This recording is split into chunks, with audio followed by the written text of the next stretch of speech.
Microsoft Teams is getting a bit of a facelift. Updates for this will be tied in with the release of Windows 11, but this new look will also appear in Windows 10 as time goes on. So it'll come first to Windows 11 when that's released, and then they'll go backwards and add these new facelift look to Windows 10 as well. So you can see from this screenshot here, the main difference will be that Microsoft Teams seems to be going for more of a chat focus.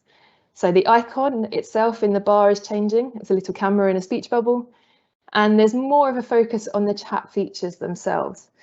So in this screenshot, you can see that they're trying to make it as if you can use Teams for personal use as well as business use. So some of the names in this chat examples, Ellis family, the Evans family, they're trying to make it so you can organise your personal life as well as your business life, all within Teams.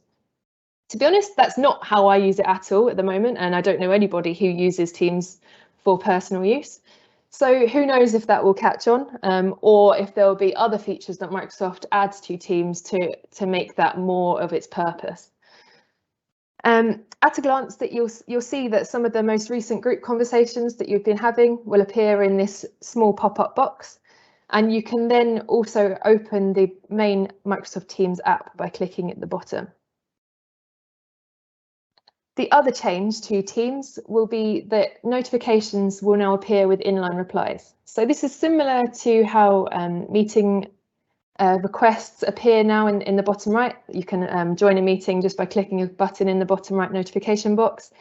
You will be able to also reply to chat notifications within that box as well. It's important to note that if you're doing something important you don't want to be disturbed, these notifications will respect any kind of focus assist settings that you've got on at the time. So you won't have these popping up if you're in the middle of an important meeting or a call.